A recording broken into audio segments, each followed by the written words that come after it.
الحمد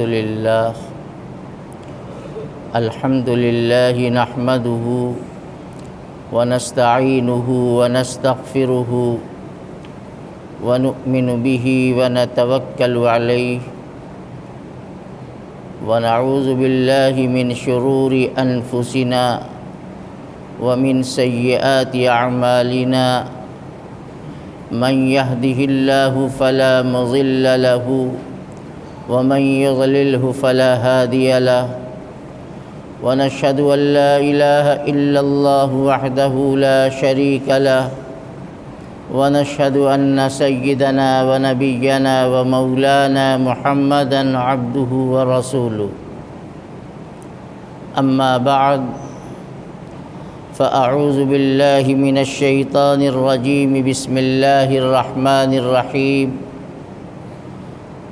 وَلَنَبْلُوَنَّكُمْ بِشَيْءٍ مِّنَ الْخَوْفِ وَالْجُوعِ وَنَقْصٍ مِّنَ الْأَمْوَالِ وَالْأَنفُسِ وَالثَّمَرَاتِ وَبَشِّرِ الصَّابِرِينَ صدق اللہ العظیم۔ محترم بزرگوں اور بھائیوں، قرآن پاک میں اللہ رب العزت نے اپنے ایمان والے بندوں کو بڑی تسلی دی ہے کہ وہ حالات سے گھبرائے نہیں۔ اگر دل میں ایمان ہے تو حالات آئیں گے، اگر تم اپنے ایمانی اعمال پر اور ایمانی صفات پر تم قائم اور جمے رہو گے تو ہم تمہارے ایمان کو مختلف قسم کی آزمائشوں کے ذریعے سے جانچیں گے اور کامیابی ایسے ہی لوگوں کے لیے ہے جو ان مشکلات، ان حالات سے گھبراتے نہیں ہیں، بلکہ ان حالات کا بڑی اولو العزمی اور بڑی ہمت کے ساتھ مقابلہ کرتے ہیں۔ اللہ تعالیٰ نے فرمایا وَلَنَبْلُوَنَّكُمْ، ہم تم کو ضرور آزمائیں گے، ہم تمہارا امتحان لیں گے۔ کن چیزوں سے؟ بِشَيْءٍ مِّنَ الْخَوْفِ، امتحان کا ایک طریقہ یہ ہوگا کہ دشمنوں کا خوف تمہارے اوپر ڈالیں گے، طرح طرح کی دہشت، خوف اور اندیشے میں تمہیں مبتلا کریں گے، اور تمہارا مقابل، تمہارا دشمن تم کو ڈرائے گا، دہشت پیدا کرنے کی کوشش کرے گا۔ بِشَيْءٍ مِّنَ الْخَوْفِ، آگے فرمایا وَالْجُوعِ، اور تمہارے کاروبار پر بھی بڑے مشکل وقت آئیں گے۔ یہ بھی ہو سکتا ہے کہ فاقے اور بھوک کی نوبت آ جائے، بھوکمری ہو جائے، دانے دانے کے لیے لالے پڑ جائیں۔ وَالْجُوعِ وَنَقْصٍ مِّنَ الْأَمْوَالِ، اللہ فرماتے ہیں کہ تمہارے کاروبار کا نفع کم ہو جائے گا، تمہیں مال کی کمی کے ذریعے ہم آزمائیں گے۔ کاروبار، تجارت ٹھپ پڑ جائے گی، تم پریشان ہو جاؤ گے کہ ہم اپنی عزت کے ساتھ کیسے زندگی گزاریں، تجارت کاروبار کا مندہ آئے گا، وَنَقْصٍ مِّنَ الْأَمْوَالِ، مالوں کی کمی کے ذریعے سے ہم تمہارا امتحان لیں گے، وَالْأَنفُسِ، اور یہ بھی ہو سکتا ہے کہ ایسے فتنے پیدا ہوں، ایسے حالات پیدا ہوں کہ جان خطرے میں پڑ جائے۔ یعنی اللہ فرماتے ہیں کہ تمہارا مالی نقصان بھی ہو سکتا ہے، تمہارا جانی نقصان بھی ہو سکتا ہے، جان بھی گنوانی پڑ سکتی ہے۔ والانفس، آگے اللہ نے فرمایا والثمرات، اور پھلوں کی کمی کے ذریعے سے۔ اس میں خاص طور سے وہ لوگ مخاطب کیے گئے جن کا ذریعہ معاش کاشتکاری ہے، جو کسان ہیں، جو کھیت کے ذریعے سے اپنی روزی روٹی چلاتے ہیں۔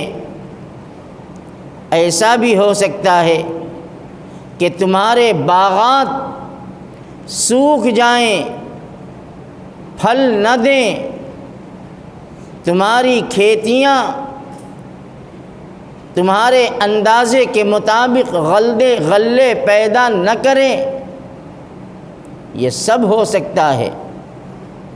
اور اللہ نے فرمایا کہ ان راستوں سے ہم، اے ایمان والو، ہم تمہارا امتحان لیں گے۔ لیکن آگے فرمایا وَبَشِّرِ الصَّابِرِينَ۔ سب کے بعد یہ جملہ بڑا قیمتی ہے کہ جب یہ ایسے حالات پیدا ہو جائیں تو اس موقع پر ہمیں کرنا کیا ہے۔ اللہ نے فرمایا کہ ایسے مشکل وقت میں خوشخبری ہے ان لوگوں کے لیے جو صبر کرنے والے ہیں۔ وَبَشِّرِ الصَّابِرِينَ، جو صبر کرنے والے ہیں۔ اور اگلی آیت میں اللہ تعالیٰ نے اس کو اور مفصل تفصیل کے ساتھ بیان فرمایا، الَّذِينَ إِذَا أَصَابَتْهُمْ مُصِیبَةٌ، ایمان والے بندے ایسے ہیں کہ جب ان پر کوئی آفت مصیبت آتی ہے تو وہ چیختے چلاتے نہیں، واویلا شور نہیں مچاتے، بلکہ ان کی زبان پر مومنانہ کلمہ جاری ہوتا ہے، اِنَّا لِلَّهِ وَإِنَّا إِلَيْهِ راجعون، ہم سب اللہ کے لیے ہیں اور ہم سب کو اللہ کے پاس ہی لوٹ کر جانا ہے۔ اللہ تعالیٰ فرماتے ہیں کہ جب میرا بندہ اپنی زبان سے یہ کہتا ہے اور دل کے یقین کے ساتھ کہتا ہے تو حق تعالیٰ کا اس پر انعام کیا ہوتا ہے، اولئک علیہم صلوات من ربہم ورحمہ، یہی وہ لوگ ہیں جن پر اللہ تعالیٰ کی خصوصی مہربانی اور خصوصی رحمت ہوتی ہے، وَأُولَئِكَ هُمُ الْمُهْتَدُونَ، اور یہی وہ لوگ ہیں جو حقیقت میں ہدایت والے لوگ ہیں۔ میرے بھائیوں دیکھو، یہ آیت 1450 سال گزر چکے یہ اتری تھی، اور اس وقت جو حالات سامنے ہیں ایسا محسوس ہوتا ہے کہ رب العالمین نے آج ہی اور ہمارے آپ کے لیے ہی آیت اتاری۔ یہی تو قرآن کا کمال ہے، اور یہی بہت بڑی دلیل ہے کہ یہ کلام اللہ کا ہے اور اللہ نے نازل کیا ہے۔ یہ دلیل ہے کہ جب پڑھو قرآن اور جب دیکھو اور جب اس کا ترجمہ اور تفسیر اٹھا کے دیکھو، جیسے لگتا ہے کہ آج ہی یہ بات کہی جا رہی ہے اور آج ہی کے لیے کہی جا رہی ہے۔ دنیا میں کسی کے کلام کے اندر یہ خوبی نہیں۔ اللہ کو سب معلوم ہے، جس وقت قرآن اتر رہا تھا اس وقت بھی اللہ کو معلوم تھا کہ حالات کیسے ہیں، اور اللہ کو یہ بھی معلوم ہے کہ آگے آنے والے حالات کیسے ہوں گے اور قیامت تک کن کن مشکلات اور مصیبتیں اور آفتیں آئیں گی، خدا کو سب معلوم ہے۔ اللہ تعالیٰ ایمان والوں کو تسلی دے رہا ہے۔ آج دیکھ لو اللہ کا یہ وعدہ کہ اے ایمان والو، تم نے کلمہ پڑھا ہے تو کلمہ بڑی قربانی چاہتا ہے۔ تم نے لا الہ الا اللہ محمد الرسول اللہ کو دل میں جما لیا ہے، تو اب تمہیں آزمائشوں میں، قربانیوں میں، فتنوں میں مبتلا کیا جائے گا، اور طرح طرح کے فتنے آئیں گے۔ من الخوف، دہشت کا ماحول۔ آج دیکھو اطمینان، سکون ختم ہو رہا ہے۔ ہر آدمی آنے والے وقت کے لیے ایک فکر مند ہے کہ آنے والا وقت کیسا ہوگا۔ نہ جان پر اطمینان، نہ مال کا پر اطمینان و سکون۔ کس کے کاروبار چلتے چلتے ایک دم بریک لگ جائے،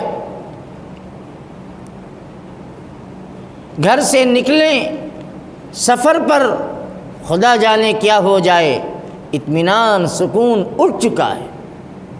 لیکن اللہ فرماتے ہیں گھبرانا مت، یہ مصیبتیں، یہ آزمائشیں تمہارے ایمان کی نشانی ہیں، اس لیے کہ تمہارا ایمان ہے اللہ پر، تو دشمن تمہارے لیے مصیبتیں، رکاوٹیں، دشواریاں پیدا کر کے تمہیں ذہنی تکلیف بھی پہنچائے گا، تمہیں جانی تکلیف بھی پہنچائے گا، تمہارے کاروبار اور مال کو بھی نقصان پہنچائے گا۔ یہ ہوگا کیا دور صحابہ میں یہ نہیں ہوا؟ صحابہ تمام دور اور حالات سے گزر چکے ہیں۔ میں تاریخ کا ایک واقعہ آپ کو سناتا ہوں، اور ہر جمعے کو کوئی نہ کوئی ایک واقعہ سناتا ہوں، اس لیے کہ اس سے نصیحت حاصل کرو، اپنے دل کو مضبوط کرو، اللہ کی ذات پر ایمان اور کامل توکل کرو۔ غزوہ احد کا موقع تھا، اسلام اور کفر کی بڑی زبردست جنگ تھی۔ مکہ کے دشمن 3000 کی تعداد میں مدینہ پر چڑھائی کر کے آئے تھے، اور مسلمان ابھی کمزور تھے۔ ہجرت کو صرف تیسرا سال ہو رہا تھا، 2 سال مکمل ہو کر ہجرت کا تیسرا سال تھا، مسلمان کمزور تھے۔ حضور اکرم صلی اللہ تعالی علیہ وسلم کو خبر ملی کہ ابو سفیان کی قیادت میں، ابو سفیان اس وقت ایمان نہیں لائے تھے، ابو جہل تو غزوہ بدر میں مار دیا گیا تھا، اس کے بعد دشمنوں کی کمان اور قیادت ابو سفیان کے ہاتھ میں تھی۔ ابو سفیان کی قیادت میں 3000 کا لشکر تمام ہتھیار اور طاقت کے ساتھ مسلح ہو کر مدینے پہ حملہ کرنے کا ارادہ کر رہا ہے۔ مسلمان کمزور ہے۔ حضور پاک صلی اللہ علیہ وسلم کو خبر ملی، آپ نے وہیں پر صحابہ سے مشورہ کیا، کیا ہونا چاہیے؟ ان کا دفاع تو کرنا ہے، ان کا مقابلہ تو کرنا ہے، لیکن مقابلہ کیسے کیا جائے؟ کچھ صحابہ کی رائے یہ آئی سامنے، اے اللہ کے پیغمبر، ہم تعداد کے اعتبار سے بھی کمزور، اسباب کی لائن سے بھی کمزور، کھانے کا سامان بھی ہمارے پاس اتنا نہیں، نہ مقابلے کے لیے جو اسلحے کی ضرورت ہوتی ہے وہ بھی نہیں، اس لیے کچھ ان حضرات کی رائے یہ ہوئی کہ مدینے میں اپنے کی سرحد پر اب مدینے میں رہ کر ان کا مقابلہ کیا جائے، باہر نہ نکلا جائے، خطرے سے خالی نہیں ہے۔ لیکن کچھ صحابہ وہ تھے جن کے اندر بڑا جذبہ تھا، بڑا جوش تھا، جو غزوہ بدر میں شریک نہیں ہو سکے تھے، جس کا انہیں بڑا رنج اور غم تھا کہ اس پہلے مارکے میں اور جہاد میں ہم شریک نہیں ہو سکے، لہٰذا آج تو ہم بہادری اور شجاعت کے وہ جوہر دکھلائیں گے کہ دنیا دیکھے گی۔ ان حضرات کی رائے یہ ہوئی کہ مدینے کو چھوڑ دیا جائے، اب باہر نکلا جائے، اب باہر نکل کر مقابلہ کیا جائے۔ چنانچہ لمبی تفصیل ہے اس میں، فیصلہ یہی ہوا کہ باہر نکل کے مقابلہ کیا جائے۔ رسول اللہ صلی اللہ تعالی علیہ وسلم نے اعلان فرمایا، اور 1000 کی تعداد میں مسلمانوں کا لشکر مدینے کی آبادی کو چھوڑ کر آگے نکلا، احد پہنچا۔ احد اس وقت مدینے کی آبادی سے 3 میل کے فاصلے پر تھا، وہاں پہنچ گیا۔ اب پہنچا نہیں، یہ 1000، اس میں 300 منافقین تھے جو بظاہر کلمہ پڑھتے تھے، حضور کے پیچھے نماز پڑھتے تھے مسجد نبوی میں، ان کی شکلیں، ان کے لباس ایمان والوں جیسے، لیکن منافق تھے۔ یہی تو منافق ہیں جو اوپر سے کچھ نیچے سے کچھ۔ اب چلے تو حضور کے ساتھ مقابلہ کرنے کے لیے، کچھ آگے پہنچے، اب وہی جو ان کی عادت ہوتی ہے دھوکہ دینے کی، منافقین کی خصلت یہ ہے کہ وہ دھوکہ دیتا ہے، اس نے دھوکہ دیا اور یہ بہانہ بنایا کہ ہم آپ کے ساتھ لڑنے کے لیے نہیں جائیں گے۔ کیوں؟ اس لیے کہ آپ نے ہماری بات نہیں مانی، یہ دھوکہ دیا۔ ہم نے کہا تھا مدینے میں رہ کر مقابلہ ہونا چاہیے، آپ نے ہماری بات نہیں مانی، اس لیے اب ہم آپ کے ساتھ نہیں جائیں گے۔ اور یہ 1-2 نہیں تھے، اس زمانے میں 300 منافق تھے جو حضور کے ساتھ شریک تھے، لیکن راستے میں یہ بہانہ بنا کر کے واپس لوٹ گئے کہ ہم آپ کا ساتھ نہیں دیں گے، اس لیے کہ آپ نے ہماری بات نہیں مانی۔ اب بچ گئے 700 جو مخلص مومن تھے، انہوں نے کہا یا رسول اللہ ہم تو جان لگا دیں گے، کچھ بھی ہو جائے، اب نکل پڑے ہیں تو اب پاؤں پیچھے نہیں پلٹے گا، اب تو یا تو غازی بنیں گے یا شہید ہو جائیں گے، ایمان کے نام پر، دین کے نام پر۔ مقابلہ ہوا، اس مقابلے کے اندر بڑے حالات آئے۔ بہرحال اخیر میں ابو سفیان کا لشکر واپس ہو گیا۔ لمبی تفصیل ہے، میں پوری تفصیل نہیں، مجھے جو بتانا ہے اب میں بتانا چاہتا ہوں۔ ابو سفیان اپنے لشکر کو لے کے چلا گیا، صحابہ میں 70 شہید ہو گئے، بظاہر بڑا زبردست نقصان ہوا۔ اللہ کے پیغمبر گر گئے، آپ کے چہرے پر لوہے کی ٹوپی کی کڑی رخسار پہ گڑگڑی، خون کے فوارے نکلے، آپ کے دندان مبارک شہید ہو گئے۔ یہ سارے حالات آئے۔ پھر اس کے بعد جنگ ختم ہوئی، ابو سفیان اپنا لشکر لے کے چلا گیا۔ ابھی صحابہ زخموں سے چور تھے اور 70 قیمتی جانوں کا جو حادثہ ہوا تھا اس سے صحابہ کا دل ٹوٹ گیا تھا، بہت زیادہ ان کی طبیعت پر اثر تھا، لیکن اسی دوران اللہ تعالیٰ پھر آزماتا ہے، انہی زخمیوں کو، انہی غمگین لوگوں کا امتحان لیتا ہے۔ کچھ وقت کے بعد مکے کے راستے سے کچھ لوگ آئے مدینے، اب مدینے آ کر کہتے ہیں کہ ارے خیر مناؤ، ابھی ابو سفیان کا لشکر وہیں رکا ہوا ہے، اس جگہ کا نام ہے قراء الغمیم، وہاں رکا ہوا ہے، اب پھر اس کی ہمت بہت بڑھ گئی ہے، اب وہ دوبارہ مدینے پہ حملہ کرنا چاہتا ہے۔ دیکھو کیسی آزمائش ہے، 70 کا نقصان ہو چکا، شہادت مل گئی، نبی زخمی ہو گئے، سارے حالات آئے، اب پھر یہ اللہ کی آزمائش کہ یہ اطلاع آئی کہ دشمن پلٹ کے پھر آ رہا ہے۔ قرآن نے کتنا بہترین انداز ہے قرآن کا، اس نقشے کو کھینچا ہے۔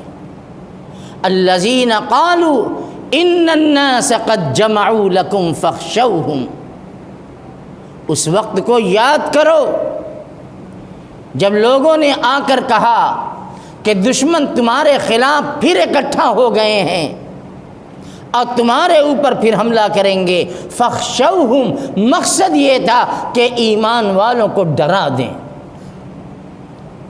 ان کو خوف، اور ظاہر ہے کہ جب ڈرتا ہے آدمی تو ہمت ٹوٹ جاتی ہے، طاقت کم ہو جاتی ہے، فاخشوہم۔ لیکن جب صحابہ کو یہ اطلاع ملی اور نبی کو یہ خبر لگی کہ پھر یہ ہونے والا ہے تو صحابہ کا حال کیا بنا؟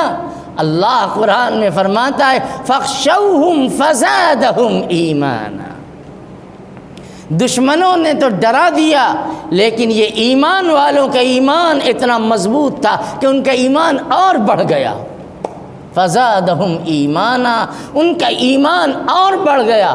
اب پھر انہوں نے کیا کہا؟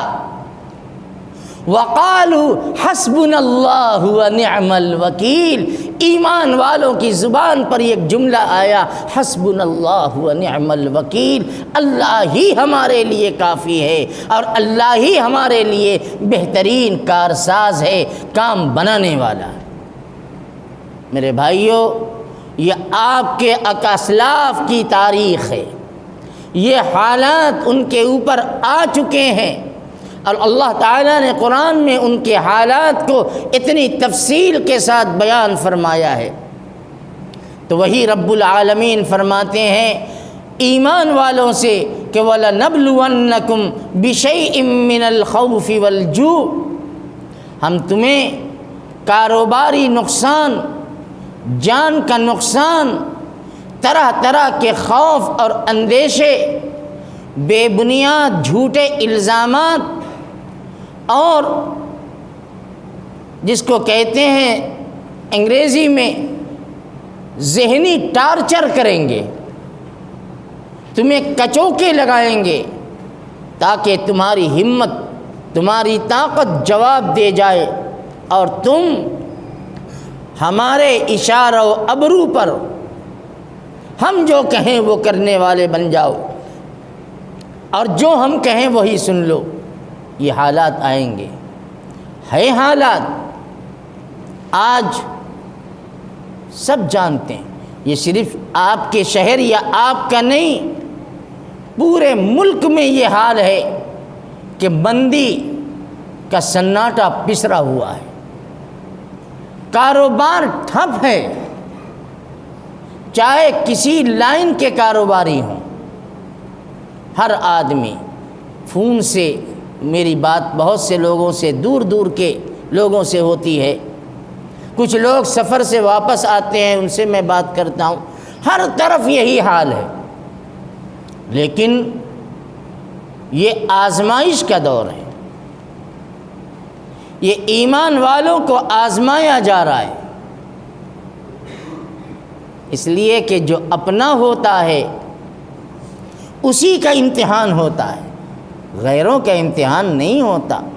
آپ اللہ کے ہیں، آپ کے دل میں ایمان ہے، آپ محمد الرسول اللہ صلی اللہ علیہ وسلم کی ایمان والی امت ہیں، تو اللہ نے کا جو وعدہ اور اللہ کا جو فرمان ہے وہ پورا ہو کے رہے گا۔ اور انجام کیا ہوگا؟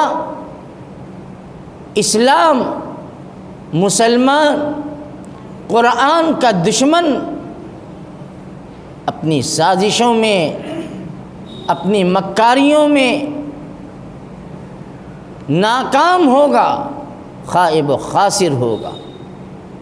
اور اگر بالفرض والمحال کسی کے دل میں یہ بات آ سکتی ہے، کچھ سوچ سکتے ہیں کہ ہم تو یہ دیکھتے ہیں کہ جو دشمن ہیں وہ تو آگے بڑھ رہے ہیں، ترقی کر رہے ہیں، ان کے لیے سب کچھ ہے، ہمارے لیے زندگی کے لالے پڑے ہیں، دل میں بات آ سکتی ہے، شیطان دل میں یہ خیال ڈال سکتا ہے۔ لیکن یاد رکھو بالفرض والمحال، اگر اس دنیا کی فانی زندگی میں وہ عیش کرتے ہیں لیکن موت سے کسی کو چھٹکارا نہیں، نہ کوئی بچا نہ کوئی بچ سکے گا، لیکن اس کے بعد کیا ہے؟ اللہ نے قرآن میں سب کچھ بیان کر دیا ہے۔ پھر تو ان کے لیے سوائے چیخنے، چلانے، خون کے آنسو رونے کے کچھ بھی نہیں ہے۔ اور آپ کے لیے آپ کے لیے اگر دنیا کے اندر سکون نہ پا سکے اور اسی حالت میں زندگی کا وقت پورا ہو گیا اور زندگی دنیا چھوڑ کے چلے گئے، تو آپ کے لیے کیا ہے؟